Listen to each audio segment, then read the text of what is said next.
It is 6:30 and I call to order the Tuesday, May 20th, 2025 joint meeting of Planning and Zoning Commission and Capital Improvements Advisory Committee. We do have a quorum present, and our first order of business is approval of the minutes for May 6th. Move to approve. Move to approve by Aram, second by Jack. Vote now.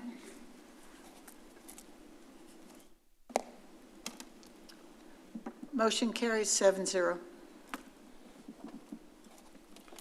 Next order of business is a regular hearing, the final plat of Public Storage Lewisville, Lot 1, Block A, on 2.125 acres out of the William King Survey, abstract number 697, zoned light industrial district, located at 1419 South Stemmons Freeway,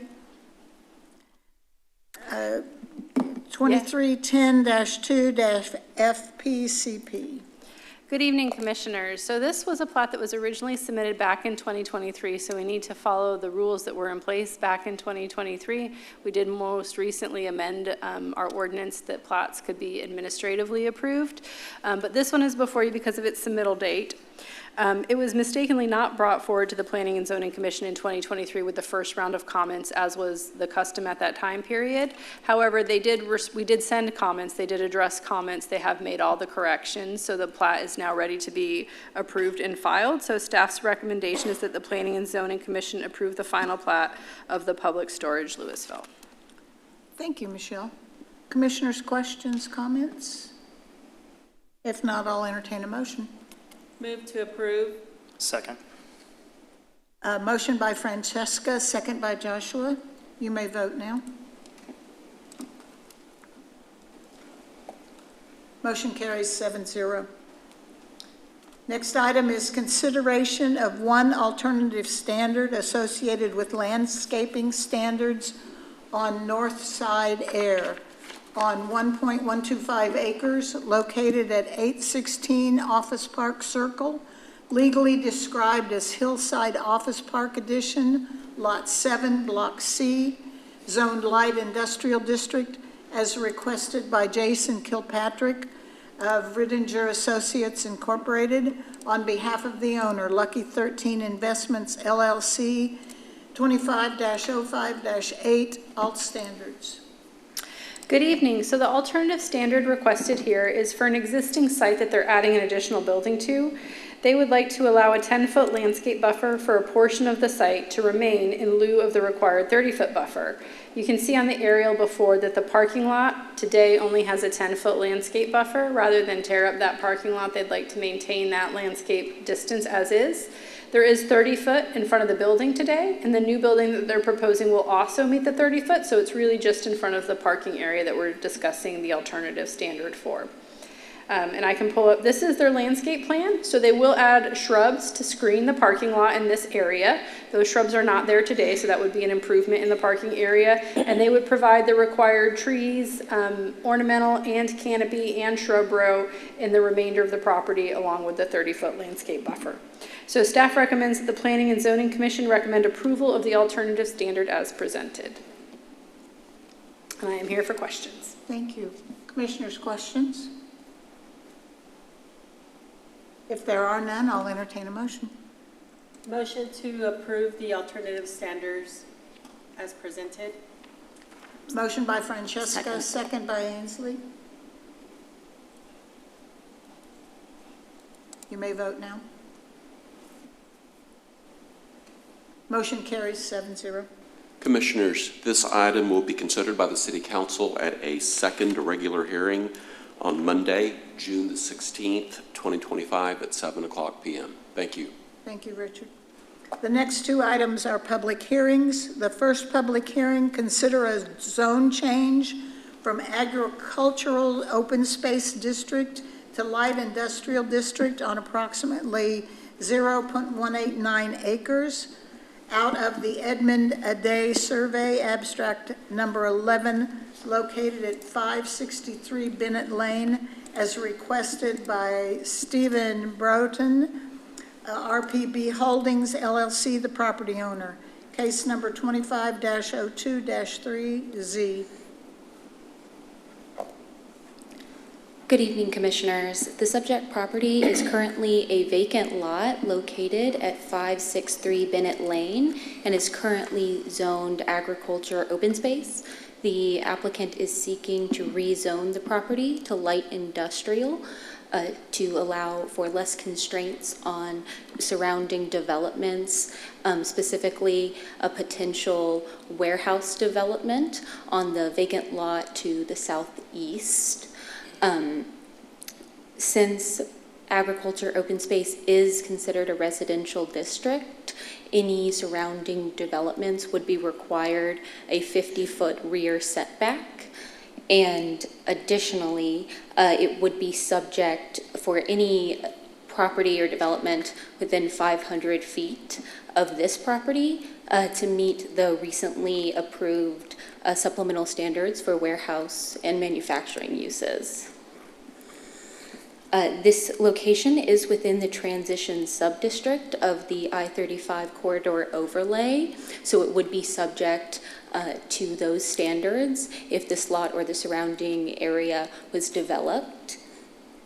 And given the nature of this site and the fact that that this area is designated as an employment center in the Vision 2025 plan, it is staff's recommendation that the P&Z Commission recommend approval as presented, and I'm available for questions, and the applicant is here as well. Thank you. Commissioners, questions before I open the public hearing? One quick, Please go ahead. it's light industrial all around, correct? Yes, ma'am. Okay. All of the directly adjacent properties are Okay. zoned light industrial. Okay, that's all I had. Thank you. Excellent, thank you. Similar question, just asked differently. Is there any other AO in the area in terms of the vicinity map that's shown? Is there any other AO in the area? Absolutely, yes, that is an excellent question. There is another property zoned AO to the west, but it is about a little more than 750 feet away. So not in the immediate vicinity, but yes, there is another one. So no connectivity issues or anything like that? No, sir. Excellent Thank you. questions. Thank you. Any other questions before I open the public hearing? If not, I will open the public hearing. Anyone who wishes to come forward and speak, please do. State your name and address, and we'll be happy to hear from you.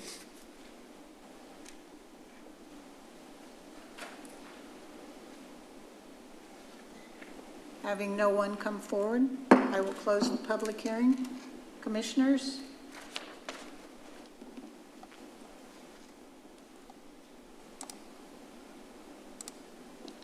Recommend approval of the zone change as presented? Second. Motion by Ainsley, seconded by Joshua. You may vote now. Motion carries 7-0. Commissioners, this item will be considered by the City Council for a second public hearing and a final decision on Monday, June 16th, 2025 at 7 o'clock p.m. Thank you. Thank you, Richard.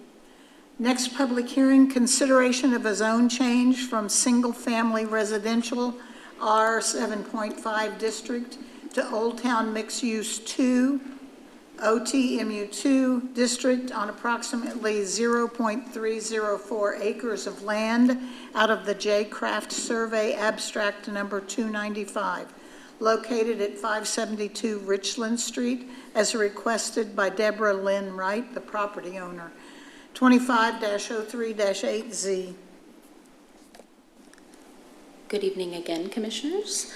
This subject property is currently a single-family home, and it is zoned residential 7.5. The applicant is seeking to rezone the property to Old Town Mixed Use District 1 to allow for the lot to be split and 2 single-family detached homes to be constructed.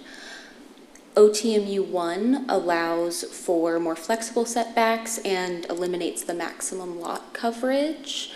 Originally, the applicant did request OTMU District 2, but upon further review, staff feels that given the nature of the site and the proposed use for the site, that OTMU 1 is the more suitable zoning district for this site.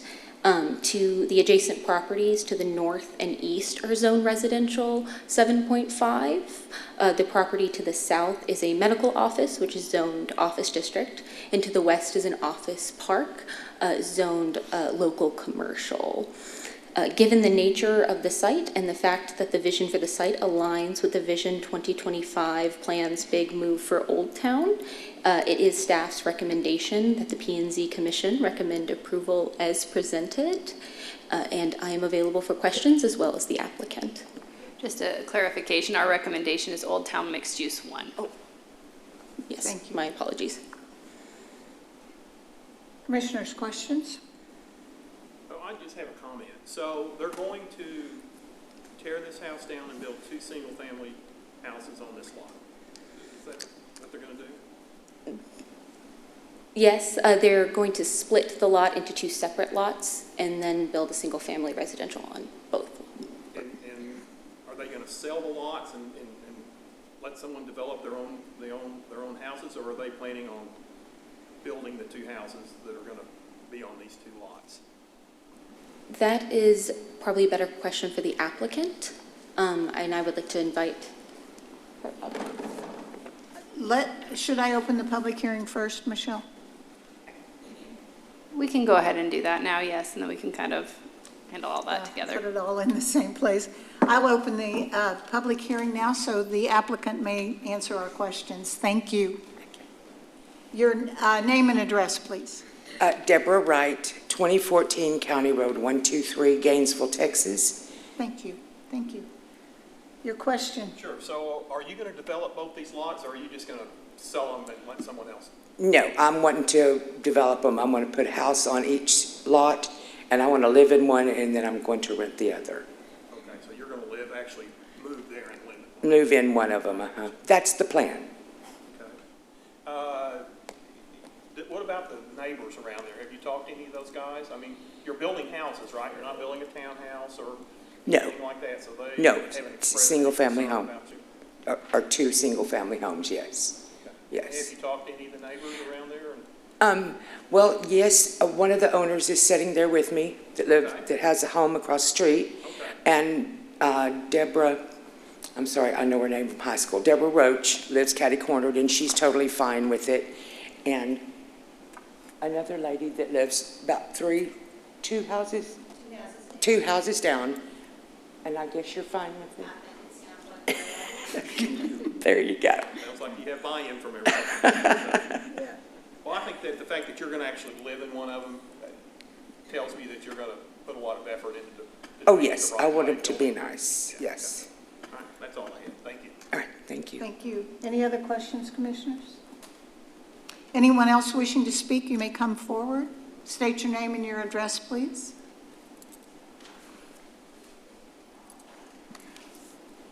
Having no one else come forward, I will close the public hearing. Commissioners? I recommend approval of the zone change to OTMU 1 as presented. Second by Aram, second by Joshua. You may vote now.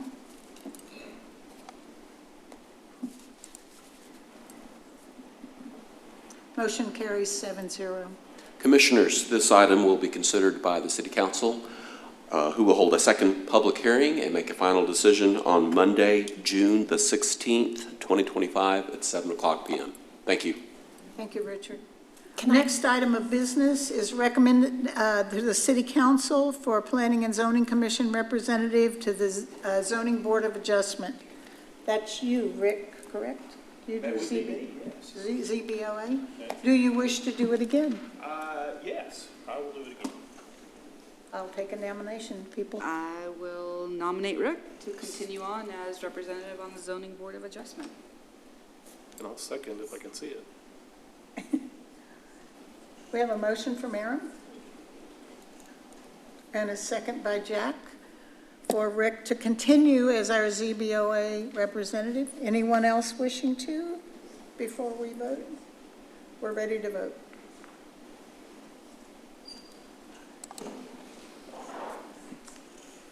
Motion carries 7-0. Thank you, Commissioners. The council will likely be making the formal appointments in July. We'll Thank you. confirm when it's made. Announcements? I did want to announce that we are kicking off the 2025 plan. We are going to be, oops, oh my God, I keep doing that. We're kicking off the 2035 plan. And so I know we made an announcement last week, but there will be an opportunity for steering committee membership. And so we will be sending out those applications shortly. So just keep an eye out for that. This is the comprehensive plan, the vision plan for the city of Lewisville, which guides our growth and development. So it's good to have a very diverse and robust steering committee. And do we have something special about Michelle? Thank you, Chairman Locke, for the reminder. I'm very honored to announce that last Thursday at our annual staff picnic at Railroad Park, City Manager Claire Powell always has the honor of selecting two. Well, she presented, I think, 6 nominees for the Maurice Strickland Award. That is an honor selected for usually 1 or 2 employees who have deemed to go well above and beyond their normal duties. And I'm very proud to announce that this year, Michelle Berry was selected as one of those recipients.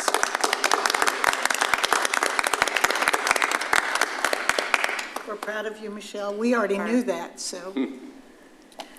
Thank you. The next order of business, if there are no more announcements, is an adjournment of our meeting. Motion to adjourn. Motion by Joshua. Second. Second by Rick.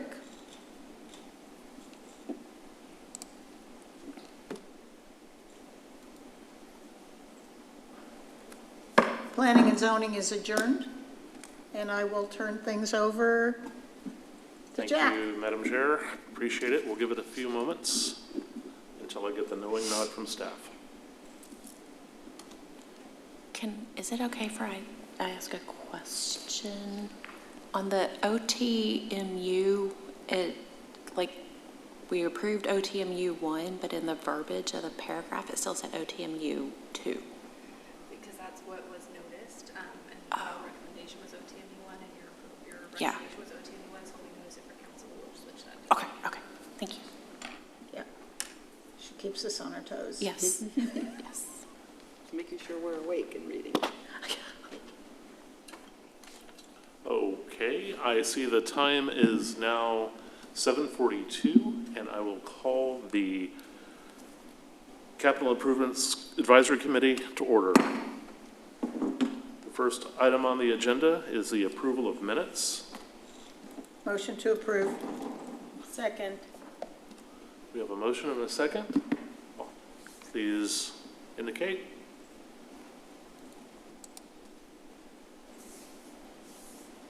Thank you very much. Motion carries. Motion is approved. And the only item on the agenda left is a regular hearing to receive a presentation on the semi-annual report for the period of October 1, 2024 to March 31, 2025, and consider acceptance of the report and forward it to the City Council for review. While he's getting that presentation up, I'm going to be handing out Appendix A and B that'll be referenced in the presentation. It's really just the background data, how all these calculations were done. Thank you. Okay. Good evening, Good everyone. evening. My name is Roshan Chaudhary, Capital Improvement Project Manager with Public Services, working under Aaron Russell, Director of Public Services. Today I'm here to present semi-annual report to the Advisory Committee for the City of Lewisville, Texas. It's from October 1st, 2024 to March 31st, 2025. This report basically is the total impact fee that we have collected during this time period and the revenue we generated from the building permit.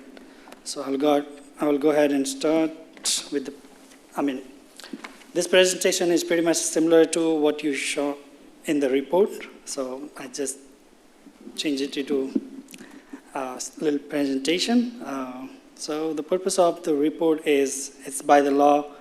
It has prepared in accordance with the Texas Local Government Code, Chapter 395, and by the law, the committee is charged with the following function, which is advise and assist the city in adopting land use assumption, periodic review of the impact fees / capital improvement plans, monitor and evaluate the implementation of the capital improvement plan, prepare semi-annual report evaluating the progress of the capital improvement plan and impact fee, and advise the city of the need to update or revise the land use assumption plan, the capital improvement plan, and the impact fee.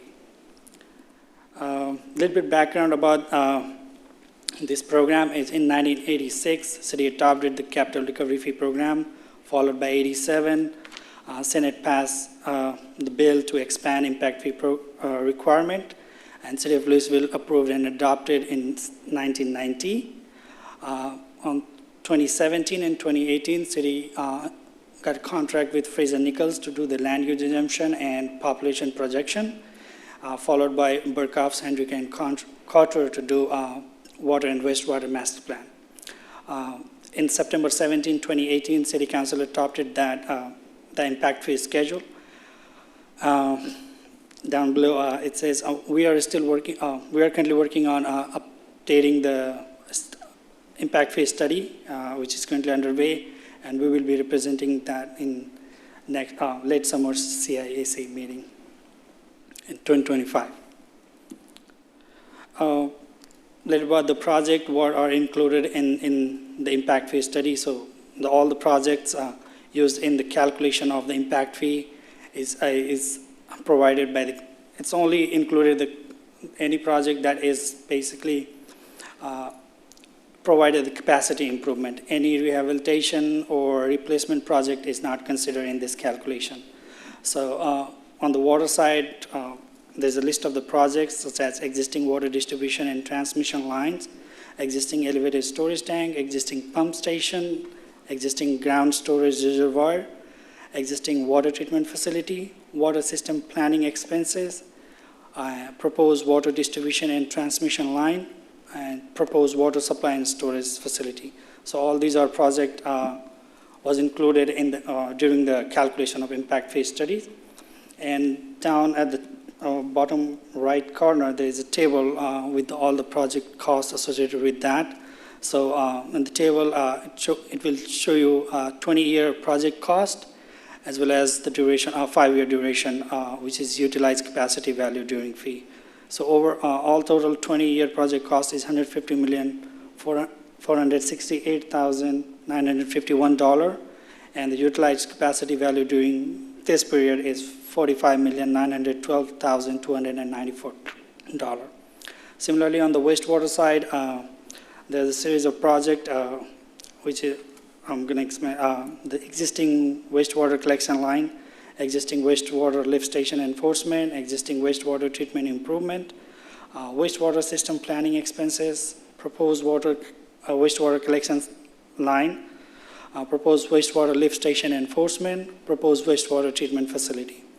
Down at the table, at the bottom right corner, there is a project cost associated with that.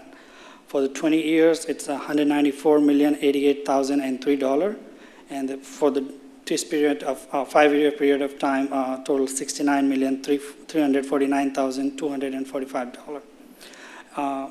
In each detail of the project, we already distributed that at Appendix A and B.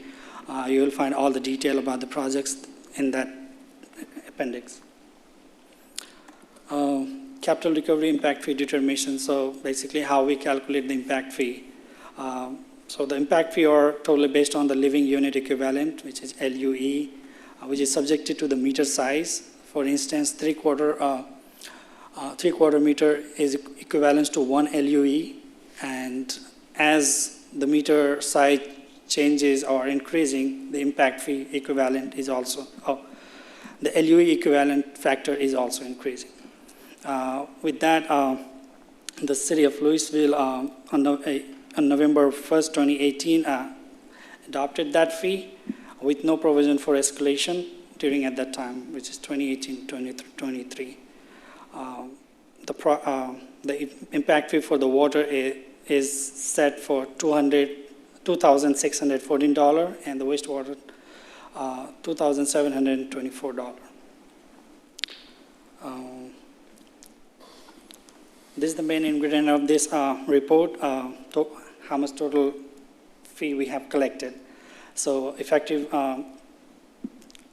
from October 1st, 2024 till March 31st, 2025, and the city of Lewisville on the capital recovery fee collected on the water side total $453,420.44, plus accrued interest $3,702.97 at an average interest rate 4.37%. On the wastewater side, we collected total $353,305, plus accrued interest of $2,885.36 at an average interest of 4.37%. We do collect the revenue on the building permit side. City of Lewisville total issued the building permit totals 57, which include new commercial total 19, 36 new single family, and 2 new multifamily.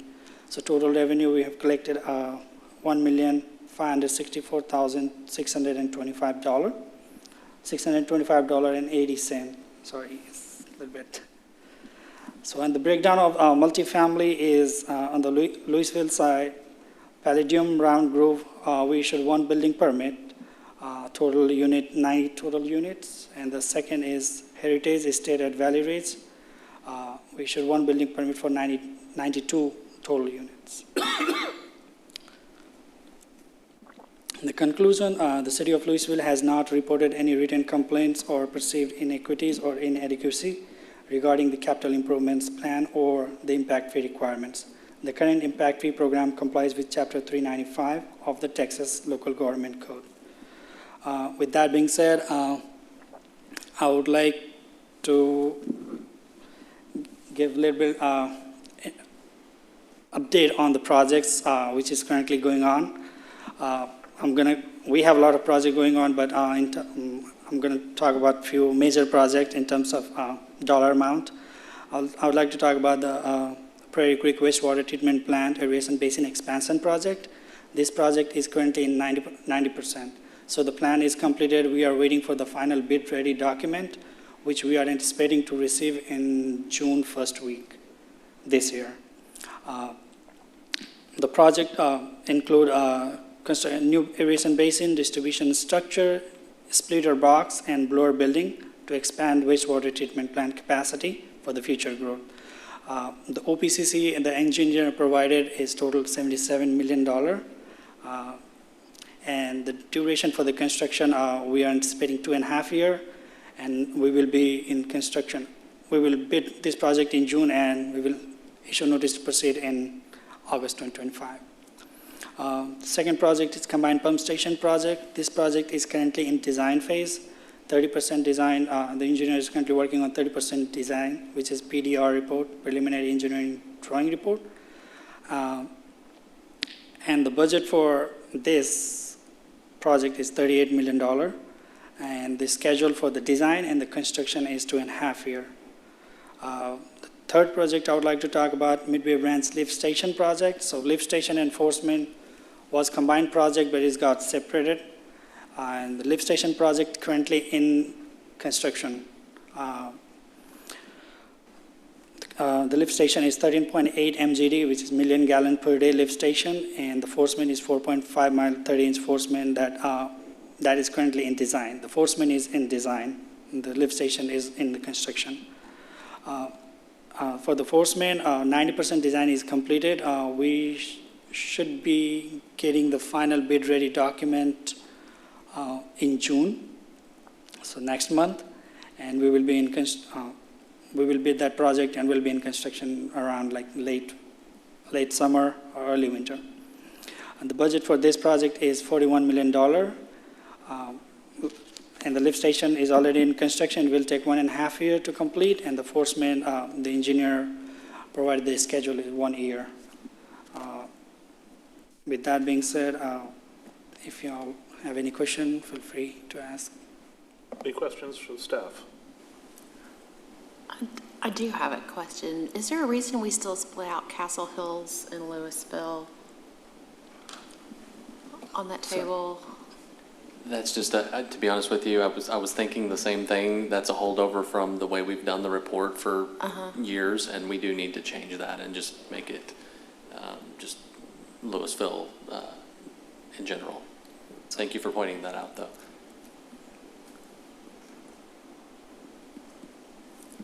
Any other questions of staff? Would that be something that would slow this? Should that be done now, or can that be done in the future?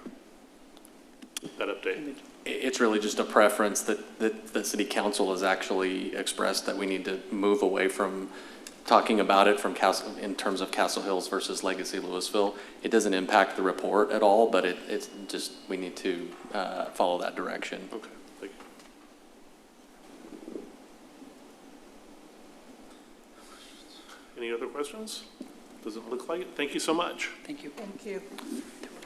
Cancel. So what we would need to do is have a motion to receive, or do we need to approve, or what's the motion you're seeking? Motion to accept the report as Thank you. presented and forward it to the city council for review. Second. Very good, thank you. Motion from me, second from Francesca. And that motion passes. Thank you so much. The next item on the agenda is adjournment. Do I hear a motion? Motion to adjourn. Second. Motion and seconded. We are, We got to vote. I'm ahead of myself. We are adjourned. Thank you.